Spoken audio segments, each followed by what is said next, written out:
just wanted to come on and talk to you guys from a point about concerning hidden history. You know when you are Hidden history. you know when you are say you're in the library and and you go out and say you're looking for a certain book and you don't find what you're looking for. And the reason I say that because I had went to the library today and I was, looking around, searching for stuff. I normally go in there and look for, whatever piqued my interest at the time. Um, it may be something I'm looking for. It may be something that, that's really, tugging at me and I go look for, search it out. And and when I did that today, I mean, I didn't find anything that I was pretty much looking for. I was just looking to just just to look over some different things, and and my attention was drawn to the section of our past history. I may be saying it wrong, but it has something to do with the archaeological studies or dealing with our past, our state, the different states that make up the United States.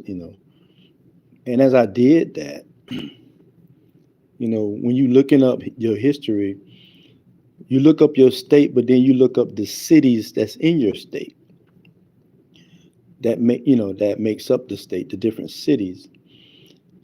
And I did not know that certain libraries have a plethora of books dating way back. I'm talking about books dating in the 1600s, 1700s, 1800s, and it's probably even go further than that if I took my time and do some research. But hidden truth that we can't even imagine what's in those books. I was just glazing through it. I'm like, wow, this is crazy stuff that you know they didn't teach us this stuff in school. It's hidden. It's like it's hidden truth. That's what it is. It's hidden truth, and we need, and I think we sleeping on that. As individuals, as families, as and more or less, even if we find this stuff in our families, down in great grandmother, great uncles, if they have like libraries in their home, you need to get your hands on this stuff because I was sitting there thinking like, how in the world did this library get a hold of all this information? Was it donated to them? Was it, you know, just outright given to them after that particular person that whoever had that book um, chose to donate to the library? But a lot of it came from um, historical societies that may have given these books to the public library. And it was just amazing just to know that information like that.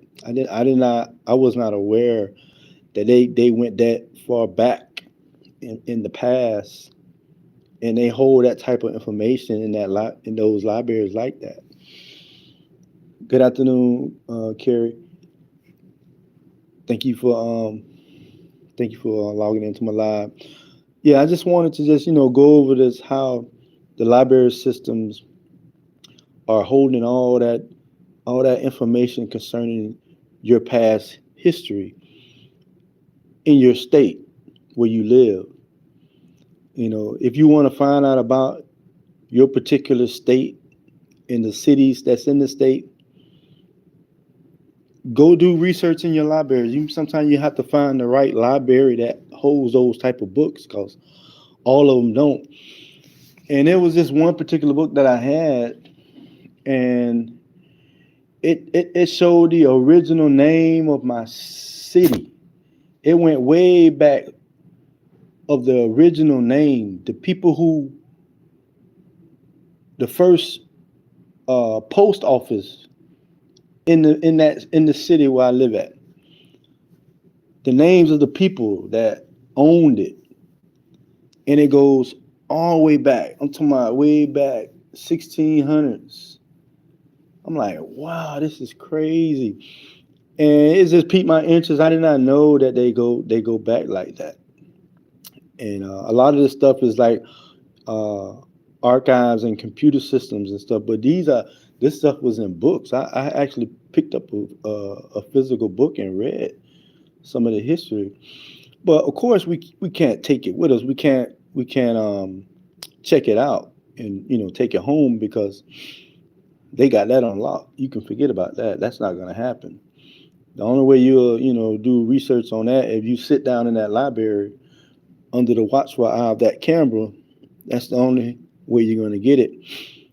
Um, but they do have some other books that you can check out, but it has nowhere close to the information that what I picked up today. But I was just surprised that the library had that type of information. But it's hidden truth, and we need to not sleep on that.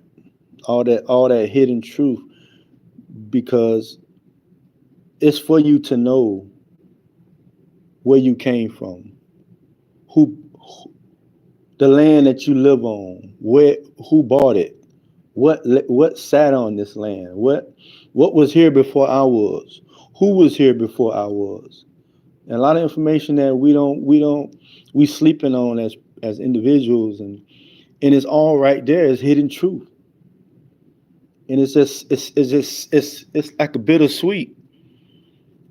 And I just thought about that today, and when I came back home, I'm like, wow, that is crazy.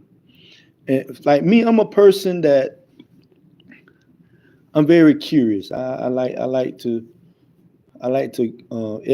stuff like that pique my interest because why are they hiding it from us? Why are they keeping it from us? Is my thing. That's the thing I'm trying to not figure out, but what is it when it comes to libraries and um, different museums and different historical societies? Why do they seem as though it's their right to conceal all that information? It's sad enough that our governors, some governors in your state, are trying to ban these books and erase our history. I mean, we have a right to know our history. I mean, they reached out and they searched. They went to school. They stole. They looted. They stole this information from us. But now they wanna conceal it, ban it, erase it, threaten us. You know, to even pick it up and read it. You know, and get mad with our children for reading it, for buying it, and it's not right. It's hidden truth, and I think that we need to take another look at that. So if you are a person that like to know the truth, dig in, do your research, and don't let this hidden truth.